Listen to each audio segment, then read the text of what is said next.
Hey, how you doing? Good to hear. Okay, let's get going on this review. You're at Andrew Guitara's Firearm Review channel, whatever you want to call it. Okay. I have 4 points to talk about. First thing, philosophy of use, POU. The quality. The experience, that would be my experience with the gun, which you will hear.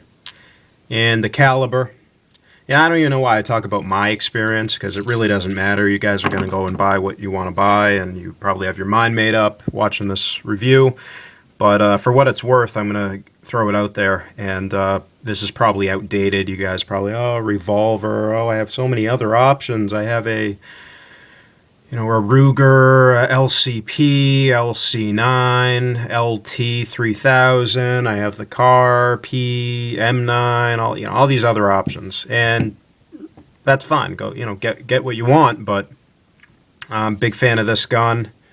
I had a review of the PM9, the Bodyguard 380, and this gun, and at that time I was more preferring the PM9. At this point, however, I prefer this gun, and we'll get into why. Okay, so here we go. Philosophy of use, POU. Philosophy of use for this gun would be a gun that you will have on your person all the time. Not only that, it's highly concealable, and it's very potent. It's very powerful. You have a 357 Magnum round in this little J-frame revolver. It's the same size as most 38 Special guns, but it's 357 Magnum. So, built a little different, built a little tougher, actually a lot tougher, and, well, not a lot, a little, built tougher. So, the quality, getting into being built tough, it's excellent quality. You can see some of the finish here, hopefully, get some light on it.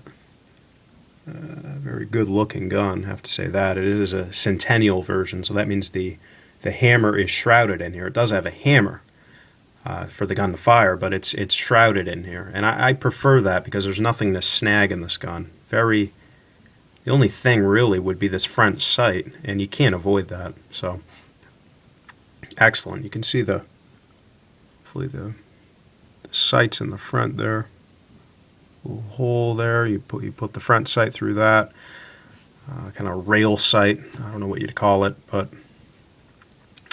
the action's excellent. It is unloaded, nothing in the cylinder, but the trigger pull, it's heavy, but it's very smooth. It fires. With these small J-frame revolvers, you pull, and then you get to that point. I don't know if you heard that click. I'll do it one more time. Gotta listen. Here we go. That click right there. At this point in the trigger pull, you kind of rest, or depending, on the occasion, but you can rest your finger and it's stopped. And it's like a hair trigger now. So I follow through and it goes. Pull, stops, boom. Pull, rest, snap. And that helps me in my accuracy. I shot archery for years, and archery is a little different. You kind of lock on the target and then you shoot. And with this gun, it's similar. You pull, you lock, and that's when you really gain in your accuracy and you continue. Whereas guns like the PM9, it's a little harder to get that point where you know that that gun's going to fire. And the Bodyguard as well. The trigger pull actually on this gun is pretty bad. So my experience with the gun, 2 points of the experience would be, first, how it conceals very nicely. It's hard to see the outline of the gun in a pants pocket because it's very thin, as you can see. It's thinner than the Bodyguard 380 on most points, and especially, the PM9, the Smith & Wesson Shield that came out. This is thinner on most points. The cylinder's thick. Not that thick. It is a little thicker, but it's only that 1 point. So everything else is thin. And you got to take that in consideration. Some people just look at the main specifications that it's 6.31 height or length, but everything's thin on it. So Very small, very concealable. Probably a little more concealable than the PM9 in my opinion, especially for pocket carry. And the nice thing is you got 357 Magnum. So that's the first thing of my experience with the gun. Would be concealability is excellent. You can have it on your person at all times, not really even knowing it's on you. It's not much bigger than a wallet. Kind of just goes along with your keys and everything else. So, and anyways, firing the gun.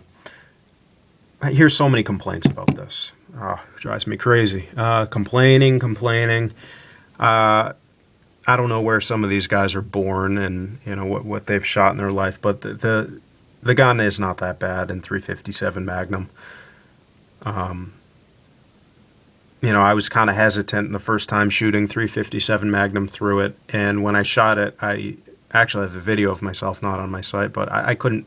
I was like, that's it, By the end, by the last shot, yeah, you feel a little more because all the bullets are gone. The gun weighs a little less. It's a little more snappy, but it's not that bad.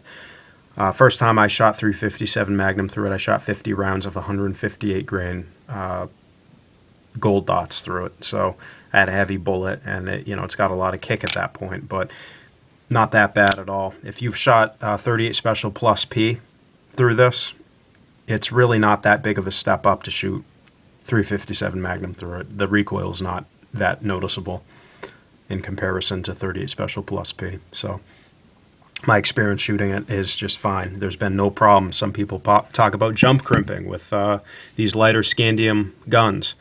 I know the 340 PD, which actually has, I think, a titanium cylinder.